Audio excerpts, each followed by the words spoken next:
శ్రీ సాయి సచ్చరిత్రే నమః.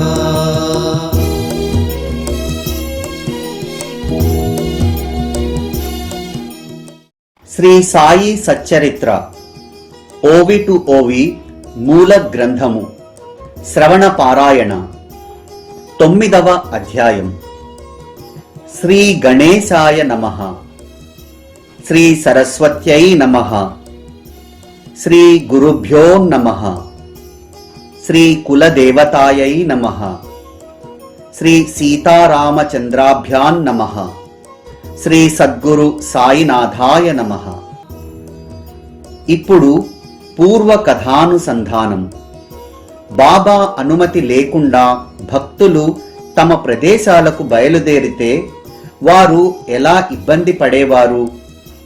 భక్తుల శ్రేయస్సు కొరకు పంచసూనాది పాప నివృత్తికి బాబా తమ నిర్వాణ పర్యంతం భిక్షావృత్తిని అవలంబించడం. ఆ బ్రహ్మ స్థావరాలలో సాయియే సర్వత్రా వ్యాపించి ఉన్నారు.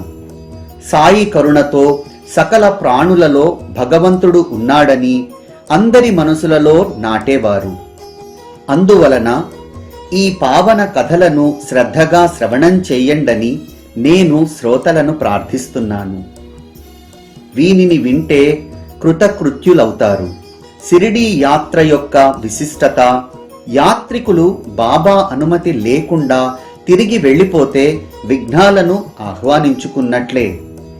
అయితే ఒకసారి వారి ఆజ్ఞ అయిన తరువాత షిరిడీలో ఒక్క క్షణం ఉన్నా విఘ్నాలు తలపైన పడేవి. ఇది అందరికీ అనుభవం. బాబా ఆజ్ఞను మీరి ప్రవర్తించిన వారు దారిలో కష్టాలు పడేవారు. అనేకులను దారిలో దొంగలు దోచుకునేవారు. దానిని వారు జీవితాంతం గుర్తుంచుకునేవారు. రొట్టె తిని వెళ్ళండని బాబా చెప్పగా ఎవరైనా తినకుండా త్వరపడి బయలుదేరి వెళ్ళితే వారికి బండి దొరకక ఉపవాసంతో మాడిపోయేవారు. దీనిని అనేక భక్తులు గ్రహించారు. ఒకసారి తాత్యా కోతే పాటీలు కోపర్గాం ప్రతివారం జరిగే సంతకు బయలుదేరి మసీదుకు వచ్చాడు. టాంగాను బయట నిలిపి బాబా దర్శనం చేసుకుని బాబా అనుమతిని తీసుకునే వంకతో వచ్చాడు.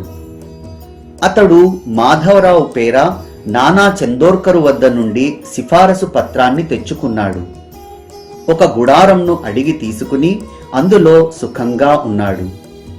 ఎవరైనా బాబా ఇష్టానికి వ్యతిరేకంగా మసీదు మెట్లు ఎక్కి వెళ్లి స్వేచ్ఛగా వారి దర్శనం చేసుకుని వస్తామని అనుకోవడం అసంభవమని అందరికీ తెలుసు. ఆంగ్లేయుడు 3 సార్లు మసీదు మెట్లెక్కాలని ప్రయత్నం చేశాడు. కానీ వ్యర్థమైంది. దాంతో పాపం అతడు నిరుత్సాహపడ్డాడు. మసీదుపైకి వెళ్లి మోకాళ్లపై వంగి బాబాకు వందనం చేసి వారి చేతిని చుంబించి అక్కడ కూర్చోవాలని అతని మనసులో కోరిక. కానీ బాబా అతనిని మసీదులో తమ వద్ద కూర్చోవడానికి రానివ్వలేదు. అతడు క్రిందనే సభామండపంలో కూర్చుని అక్కడి నుండే తమ దర్శనం చేసుకోవాలి. కాని పైకి రాగా బాబా ఎందుకింత తొందర, రేపు వెడుదూగానిలే అని అన్నారు. బాబా అనుమతి లేకుండా వెళ్ళిన వారు చాలా పశ్చాత్తాపపడ్డారు. కనుక వెళ్ళవద్దని జనులు అతనికి అనేక విధాలా నచ్చజెప్పారు. అయినా అతను పట్టించుకోలేదు. జరగవలసిన దాని ముందు ఏదీ సాగదు. అందువలన అతడు బాబా అనుమతి లేకుండానే బయలుదేరి మార్గంలో బాధపడ్డాడు. మొదట బండి బాగానే నడిచింది. తరువాత గుర్రాలు దారి తప్పాయి. సాపుల్ విహీర్ దాటేసరికి ఎదురుగా ఒక సైకిలు వచ్చింది. గృహస్థుడు వెనుక కూర్చుని ఉన్నాడు.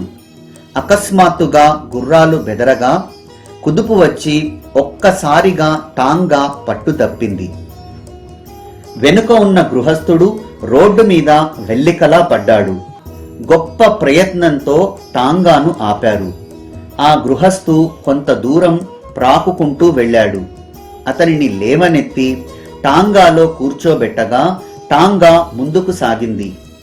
ఒకవైపు సిరిడి, మరొక వైపు ముంబై ఉండగా టాంగా కోపర్గావ్ హాస్పిటల్ దగ్గరకు వెళ్ళింది. బాబా ఆజ్ఞ జవదాటినందుకు అతడు అక్కడ ప్రాయశ్చిత్తంగా కొన్ని రోజులు పశ్చాత్తాపపడ్డాడు. తన కర్మను అనుభవిస్తూ ఆసుపత్రిలో పడి ఉన్నాడు. ఈ విధంగా లెక్కలేనన్ని అనుభవాలు కలుగగా ప్రజలు కీడు శంకించి భయంతో బాబా ఆజ్ఞను పాటించసాగారు. బాబా ఆజ్ఞను జవదాటే సాహసం చేసేవారు కాదు. కొందరి విషయంలో బండి చక్రాలు ఊడిపోయేవి, కొందరి విషయంలో గుర్రాలు అలసిపోయేవి, మరికొందరికి రైలు బండి తప్పిపోయి ఉపవాసం ఉండేవారు, లేదా కొందరు మరమరాలు నమిలేవారు. బాబా ఆజ్ఞను శిరసా వహించిన వారు వేళకాని వేళలో కూడా రైలును అందుకుని సుఖంగా ప్రయాణం చేసి దానిని జీవితాంతం గుర్తుంచుకునేవారు. బాబా భిక్షావృత్తిని సంవత్సరాల తరుబడి ఎందుకు ఇష్టపడ్డారు అని ఎవరికైనా అనిపిస్తే ఆ సంశయాన్ని నివృత్తి చేస్తాను, వినండి. బాబా ఆచరణను పరిశీలిస్తే వారికి భిక్ష చేయటమే ఉచితమని తెలుస్తుంది. గృహస్థులకు అది ఆనందదాయకం. దాని ద్వారా తమ గృహస్థ కర్తవ్యాన్ని పాలించి వారు తమ శ్రేయస్సును సాధించుకోగలరు. వాక్కును, తనువును, మనసును, ధనాన్ని సాయి పాదాలకు సమర్పించే అనన్య భక్తులపై సాయికి అమిత ప్రేమ. గృహస్థాశ్రమంలో ఉండి అన్నం వండుకునే వారి ఇంటి యజమాని ముందుగా యతులకు, బ్రహ్మచారులకు భోజనం పెట్టాలి. అలా పెట్టకుండా గృహస్థు తాను ముందుగా భోజనం చేస్తే త్రికరణ శుద్ధి కొరకు చాంద్రాయణ వ్రతాన్ని ఆచరించాలని శాస్త్ర నియమం. యతులు, బ్రహ్మచారులు స్వయంగా వండుకోవడం నిషేధం. అలా వండుకుంటే వారినెత్తిన కూడా చాంద్రాయణ వ్రతం పడటం నిశ్చయం. అందువలన శాస్త్రాలు వారి పొట్టను నింపే బాధ్యతను గృహస్థులపైన వేశాయి. యతులు తమ ఉదర పోషణకు ఎప్పుడూ ప్రయత్నం చేయరు. బాబా గృహస్థులు కారు, వానప్రస్థానికి చెందరు. వారు కేవలం బ్రహ్మచారులు, బాల సన్యాసి. వారికి భిక్షయే ప్రశస్తమైనది. ఈ అఖిల విశ్వము నా ఇల్లు, నేను వాసుదేవుణ్ణి, నేనే విశ్వంభరుణ్ణి, నేనే అక్షర బ్రహ్మను అన్న దృఢమైన జ్ఞానం కలవారు భిక్షాన్నానికి పూర్తి అధికారులు. వారు విశ్వమంతా ఒకే కుటుంబమని భావిస్తారు. ఇతరులు హాస్యాస్పదంగా వీధులలో అడుక్కోవటాన్ని గమనించండి. ముందు సంతానంపైన, ధనంపైన, లోకంపైన, పదవిపైన మోహాన్ని విడవాలి. ఈషణత్రయాలు లేనివారు భిక్షాన్నాన్ని ఆశించాలి. లేకపోతే తుకారాం మహారాజు తెలిపినట్లు భిక్షాపాత్రను ఆశ్రయించడం సిగ్గుచేటు. దీనిని అర్థం చేసుకోలేకపోతే వ్యర్థం. సాయి సమర్థులు గొప్ప సిద్ధులని చిన్న పెద్ద అందరికీ బాగా తెలుసు. కానీ మనం ఎప్పుడూ ఆశాబద్ధులమై ఉండటం చేత వారి శ్రీచరణాలను చేరుకోవడానికి సిద్ధంగా లేము. పంచమహాయజ్ఞాలను ఆచరించకుండా భోజనం చేయడం గృహస్థులకు నిషిద్ధం. సిరిడీలో రోజూ బాబా స్వయంగా వీనిని చేయించి భోజనాన్ని పవిత్రం చేయించేవారు. వారు ప్రతిరోజు 5 ఇళ్లకు వెళ్లి అతిథి యజ్ఞాన్ని గుర్తు చేసేవారు. తమ ఇళ్లలోనే కూర్చుని ఈ లాభాన్ని పొందినవారు ఎంతటి భాగ్యవంతులు! పంచమహాయజ్ఞాలను ఆచరించిన తరువాత శేషించిన ఆ అన్నాన్ని సేవిస్తే తెలియకుండా చేసిన వారి కఠినమైన పంచసూనలు నశించిపోతాయి.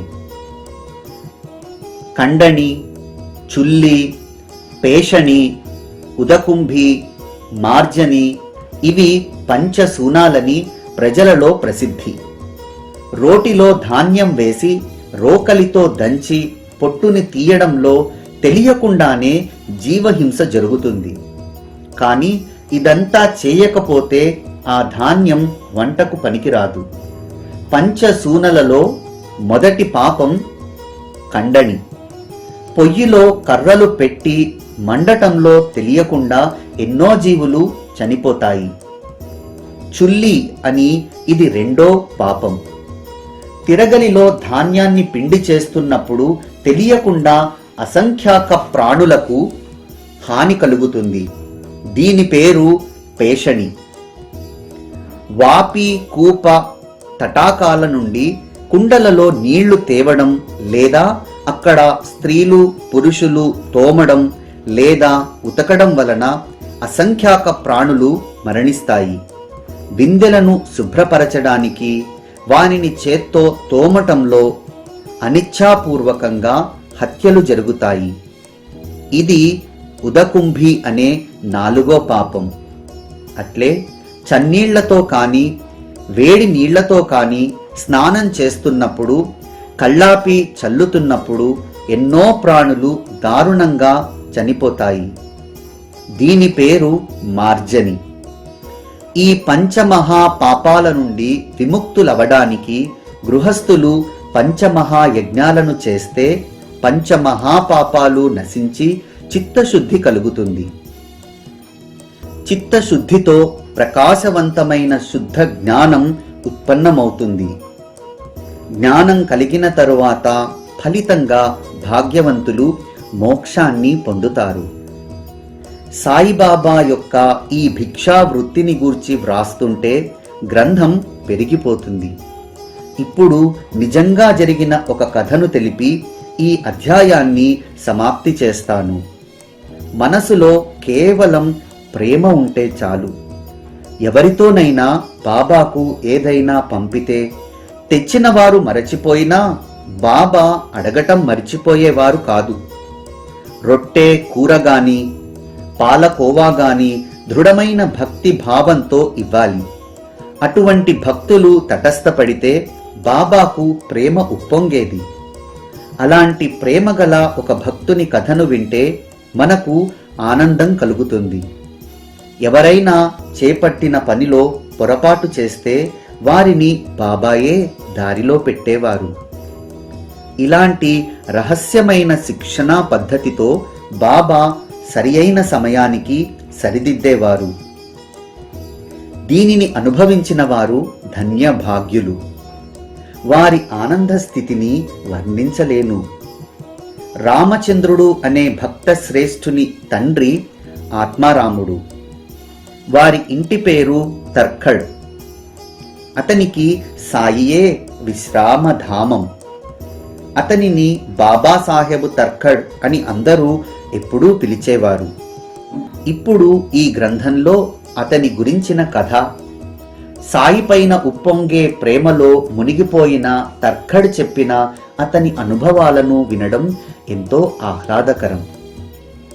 అతని భక్తి వైభవం ఎంత గొప్పది. అడుగడుగునా అతనికి సాయి అనుభవాలే. ఒకదానిని మించినది మరొకటి. వానిని అతడు హావభావాలతో రసభరితంగా చెప్పేవాడు. బాబాసాహెబు అమితమైన ప్రేమతో సాయి యొక్క చిత్రపటాన్ని తన ఇంట్లో అందమైన చందన మండపంలో ఉంచి రోజు త్రికాల పూజలు చేసేవాడు. తర్ఖడ్ గొప్ప పుణ్యాత్ముడు. అతని పుత్రుడు కూడా భక్తుడు. సాయికి నైవేద్యం సమర్పించకుండా భోజనం చేసేవాడు కాదు. ప్రాతకాలంలోనే స్నానం చేసి కాయా వాచా మనసా నిత్యం బాబా పటాన్ని పూజించి భక్తిగా నైవేద్యం సమర్పించేవాడు. ఈ విధంగా అతడు నిత్యం క్రమం తప్పకుండా పూజ చేయగా అతని శ్రమ ఫలించి అతనికి అత్యుత్తమమైన అనుభవం కలిగింది. అతని తల్లి కూడా సాయి యొక్క పరమ భక్తురాలు. ఆమె సిరిడీ వెళ్ళాలని ఉబలాటపడింది.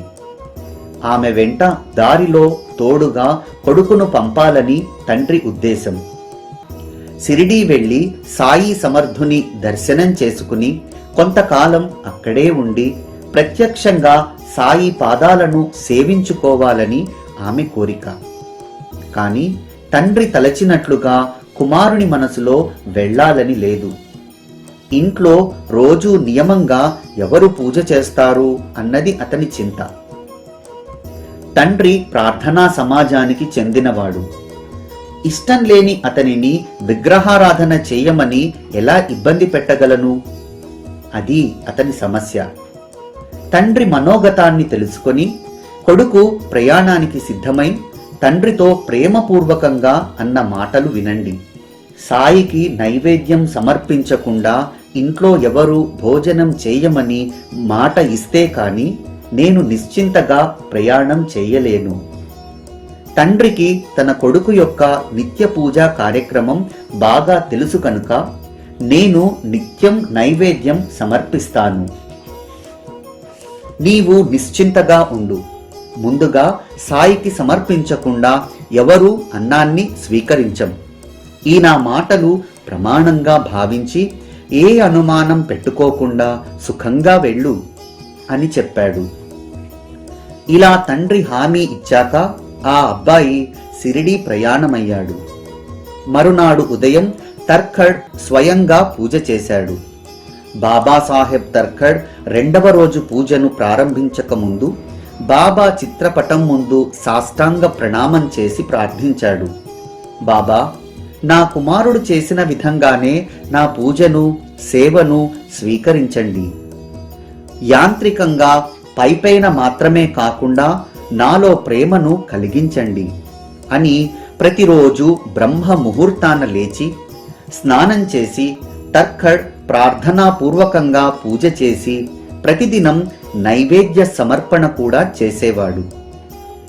బాబాసాహెబ్ పటిక బెల్లం ముక్కను నైవేద్యంగా సమర్పించేవాడు. ఈ విధంగా చక్కగా నియమంగా జరుగుతుండగా ఒకరోజు విఘ్నం జరిగింది. తర్ఖడ్ మనసు వ్యవహారాలలో మునిగి ఉండడం వలన మరపు కారణంగా ఒక దినం నైవేద్యం లేకుండానే అందరి భోజనాలు అయ్యాయి. తర్ఖడ్ ఒక పెద్ద మిల్లులో ముఖ్యాధికారి కావడం వలన రోజు తెల్లవారుజామునే అతనికి బయటకి వెళ్ళవలసి వచ్చేది. మధ్యాహ్నం తిరిగి బయట నుండి వచ్చిన తరువాత ఉదయం తాను నివేదించిన పటిక బెల్లం ప్రసాదాన్ని భోజనానికి కూర్చున్నప్పుడు తీసుకునేవాడు. ఇలా జరుగుతుండగా ఒకరోజు పటిక బెల్లాన్ని నైవేద్యం పెట్టడం మరచిపోయాడు. అందువలన భోజనంలో ప్రసాదం లేదు. భోజనానికి కూర్చున్నప్పుడు వంట మనిషి రోజూ ఆ పటిక బెల్లం నైవేద్యాన్ని పళ్ళెంలో వడ్డించేది. అదే అన్నశుద్ధి. కాని ఆ రోజు పూజా సమయంలో ఏదో కారణంగా త్వరపడడం వలన పటిక బెల్లాన్ని నైవేద్యంగా సమర్పించలేదు. అందువలన ప్రసాదాన్ని వడ్డించలేదు. తర్ఖడ్ పశ్చాత్తాపంతో పళ్ళెం ముందు నుండి లేచి సాయి పటానికి వందనం చేసి ఆవేదనతో నయనాశ్రువులతో వేడుకున్నాడు. బాబా, ఏమిటి ఈ మాయ? నా వలన ఈ పొరపాటు ఎలా జరిగింది? నా పూజ యాంత్రికంగా జరిగింది.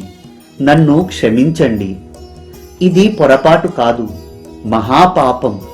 నేను బాగా పశ్చాత్తాపపడుతున్నాను. నేను పొరపాటు చేశాను. నేను సిగ్గు విడిచినవాణ్ణి. మహాప్రభు, నన్ను కరుణించండి. అంతఃకరణం కలిగి బాబా పటం ముందు సాష్టాంగపడ్డాడు. మహారాజా, దయాఘన, నాపై కరుణ చూపండని ప్రార్థించాడు. నిస్సహాయుడై కొడుకుకు ఉత్తరం రాశాడు. నా వలన పెద్ద ప్రమాదం జరిగింది. నన్ను క్షమించమని బాబాను ప్రార్థించు. అనన్య శరణుజొచ్చిన నన్ను కరుణించమని సాయిని ప్రార్థించు. మరియు ఈ దీన దాసుని కొరకు వారి అభయ హస్తాన్ని, వారి అభయ వచనాన్ని వేడు.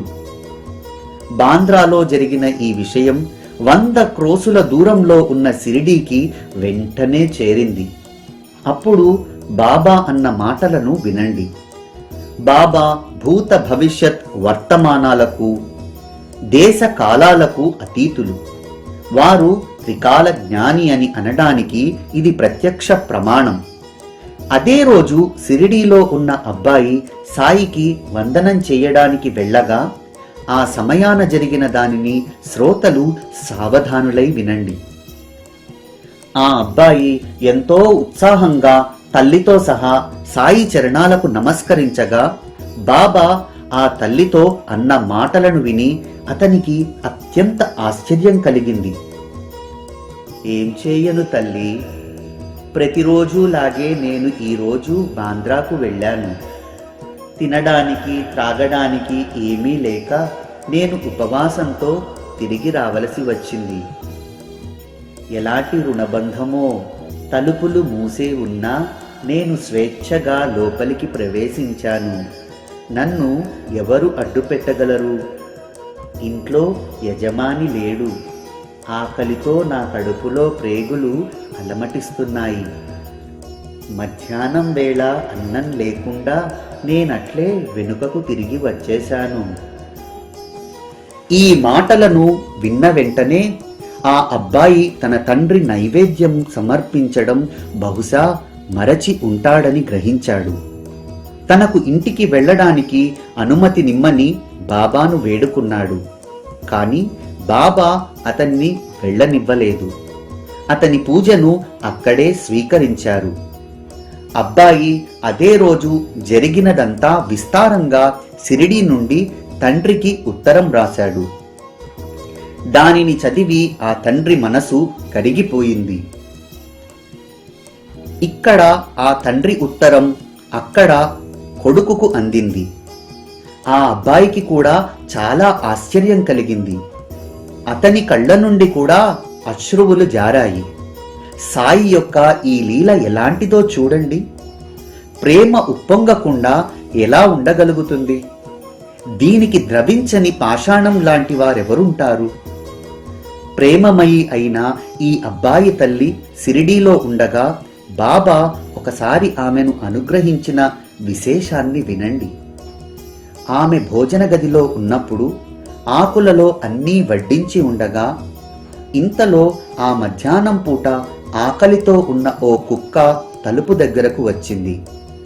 ఆకులో ఉన్న రొట్టె ముక్కను ఆమె కుక్కకు వేయగా అక్కడికి బురదతో నిండి ఆకలితో ఉన్న ఒక పంది వచ్చింది. ఇది సహజంగా జరిగిపోయింది. ఆమె దీనిని మనసుకు పట్టించుకోలేదు. కానీ మధ్యాహ్నం బాబా తమంతట తాము ఆ విషయాన్ని ప్రస్తావించారు.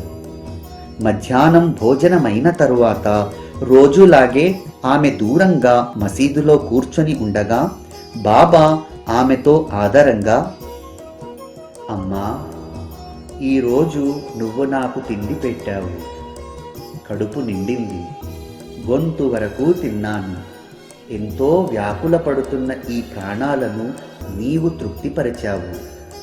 రోజు ఇలాగే చేస్తూ ఉండు. నిజంగా పనికి వచ్చేది ఇదే. మసీదులో కూర్చుని నేను అబద్ధం చెప్పటం ముమ్మాటికి జరగదు. ఇలాగే నా దయాగుణాన్ని గ్రహించు. ఆకలి కొన్నవారికి ముందు పెట్టి మనం తర్వాత తినాలి. దీనిని మనసులో బాగా గుర్తుంచుకో.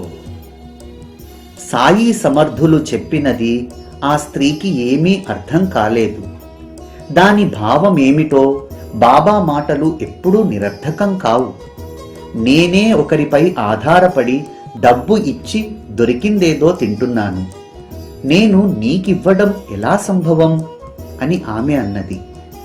నువ్వు ప్రేమగా పెట్టిన రొట్టె తిని నేను పూర్తిగా సంతృప్తి చెందాను. నాకు ఇంకా రేపులు వస్తున్నాయి అని బాబా జవాబిచ్చారు. నీవు భోజనానికి కూర్చున్నప్పుడు ఆకలితో వ్యాకుల పడుతూ అకస్మాత్తుగా తలుపు వద్దకు వచ్చిన ఓ కుక్కను చూచావు కదా, దానితో నాకు ఏకాత్మత. అలాగే శరీరమంతా బురదతో నిండి ఆకలితో అలమటిస్తున్న పందిని చూడలేదు. దాని ఆత్మ నా ఆత్మ ఒక్కటే. ఆ మాటలు విని ఆ స్త్రీ ఆశ్చర్యపడింది. ఇలా తిరుగుతున్న కుక్కలు, పందులు, పిల్లులు మొదలగు సమస్త ప్రాణులు బాబాయేనా అని. నేను ఒకప్పుడు కుక్కను, మరొకప్పుడు పందిని, ఒకప్పుడు గోవును, ఒకప్పుడు పిల్లిని, మరొకప్పుడు చీమ, దోమ లేదా జలచరాన్ని. నేను ఆయా రూపాలలో విహరిస్తుంటాను. నన్ను సర్వజీవులలోనూ చూచేవారే నాకు ప్రీతిపాత్రులని తెలుసుకో. నీవు భేద బుద్ధిని త్యజించి నన్ను ఇట్లే భజించు. అవి మాటలా కావు, పరమామృతం. దానిని సేవించిన ఆ స్త్రీ మనసు కరిగింది. కళ్ళు ఆనందాశ్రువులతో నిండాయి. కంఠం గద్గదమైంది. ఇటువంటిదే ప్రేమ రసాత్మకమైన ఈ స్త్రీ యొక్క మరొక అందమైన కథ. ఇది సాయి సమర్థుని ఏకాత్మను, భక్తులతో వారి ఐక్యతను తెలియచేస్తుంది. ఒకసారి పురందరు తన భార్యాబిడ్డలను వెంటబెట్టుకుని షిరిడీకి బయలుదేరాడు. అతని భార్యకు తర్కడ్ భార్య ప్రేమగా వంకాయలను ఇచ్చింది. ఒక వంకాయతో బాబాకు భర్తాను, రెండవ దానితో వేపుడు కూరను చేసి వారికి తృప్తిగా వడ్డించమని ఆమెతో చెప్పింది. ఆమె అట్లేనని వంకాయలను తీసుకుంది. షిరిడీ చేరాక హారతి ముగిసిన తరువాత ఆమె భోజన సమయానికి వంకాయ భర్తాను తీసుకుని వెళ్ళింది. రోజులాగే నైవేద్యాన్ని సమర్పించి ఆ పళ్ళెమును అక్కడ ఉంచి ఆమె వెళ్ళిపోయింది. అందరి నైవేద్యాలను కలిపి బాబా భోజనానికి కూర్చున్నారు. వంకాయ కూరను రుచి చూసి అది బాగా రుచికరంగా ఉన్నట్లు అందరికీ అనిపించింది. వంకాయ వేపుడు కూడా తినాలని ఉంది, దాన్ని ఇప్పుడు తెచ్చి పెట్టండని బాబా అన్నారు. బాబా వంకాయ వేపుడు తినాలన్న కోరికతో భోజనం చేయకుండా ఆగారని రాధాకృష్ణమాయికి కబురు పంపారు. ఏం చేయాలో ఎవరికీ అర్థం కాలేదు. వంకాయలు కాసే కాలం కాదు. ఇప్పుడు వేపుడు కూరనెలా తయారు చేయాలి? భర్తాను తెచ్చిన పురందరు భార్యను వెతకసాగారు. ఆమె తెచ్చిన పళ్ళెంలో వంకాయ కూర ఉంది. అందువల్ల బహుశా ఆమె వద్ద ఇంకా వంకాయలు ఉండి ఉంటాయని అనిపించింది. ఆమెను అడగగా అప్పుడు వంకాయ వేపుడు యొక్క ప్రాముఖ్యం, దానిపై బాబాకు ఎందుకంత ప్రీతి అన్న విషయం అందరికీ అర్థమైంది. ఒక వంకాయతో కూర చేసి మధ్యాహ్నం సమర్పించాను. రెండవ కాయతో వేపుడు చేసి తరువాత తీసుకువెళ్లాలని కోసి ఉంచాను అని ఆమె చెప్పింది. తరువాత ఆ వంకాయల ఉదంతం అందరికీ క్రమక్రమంగా తెలిసింది. సాయి యొక్క సర్వవ్యాపకతను గ్రహించి అంతా ఆశ్చర్యపడ్డారు. క్రీస్తు శకము 1915వ సంవత్సరం డిసెంబరు నెలలో మరొకసారి తర్కడ్ భార్యయే బాబాకు అత్యంత ప్రేమతో పాలకోవాను పంపింది. పరమపదించిన బాలారాం కర్మను జరపడానికి అతని కుమారుడు షిరిడీ బయలుదేరుతూ ఆ విషయాన్ని చెప్పడానికి తర్కడ్ వద్దకు వచ్చాడు. అతనితో బాబాకు ఏదైనా పంపాలని తర్కడ్ భార్యకు అనిపించింది.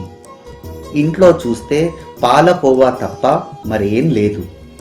అదైనా అదివరకే నైవేద్యంగా అర్పించిన పేడ.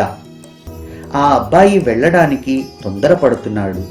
అంతేకాక ఆ అబ్బాయి సూతకంలో ఉన్నాడు. ఇంట్లో ఒకసారి అర్పించిన పాలకోవా మాత్రమే ఉంది.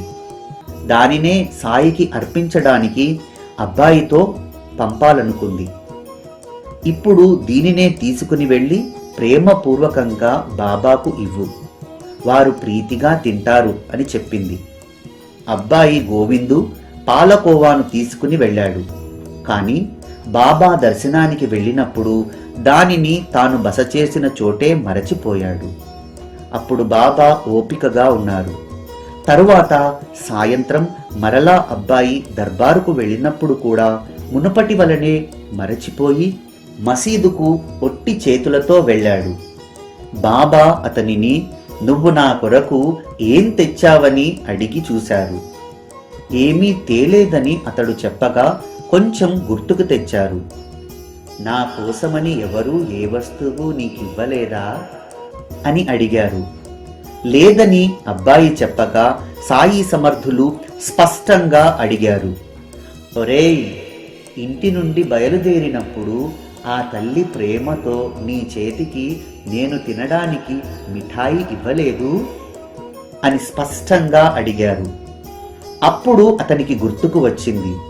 ఎలా మరిచిపోయానా అని ఎంతో సిగ్గుపడ్డాడు. తల వంచి బాబా చరణాలకు వందనం చేసి క్షమించమని వేడుకున్నాడు. వెంటనే పరుగు పరుగున బసకు వెళ్ళి పాలకోవాను తెచ్చి బాబాకు అర్పించాడు. తన చేతిలో పడగానే బాబా దాన్ని నోట్లో వేసుకున్నాడు. అలా ఆ తల్లి యొక్క భక్తికి ప్రసన్నులయ్యారు. ఇటువంటి ఈ సాయి మహానుభావులు ఎవరి మనసులో ఏ భావముంటే దానికి అనుగుణంగా అనుభవాలను కలుగజేసి భక్తుల గౌరవాన్ని నిలబెట్టేవారు.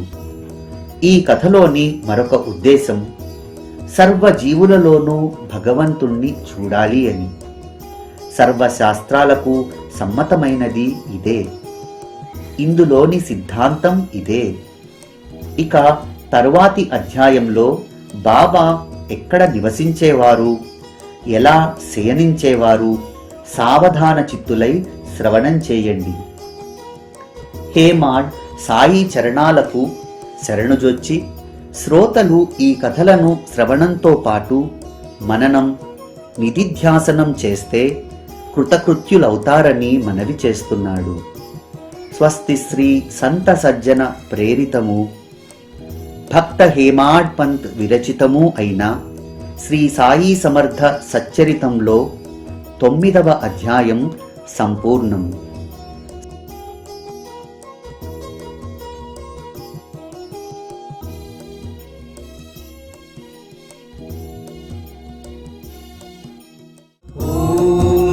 శ్రీ సాయి సచ్చరితరే నమః.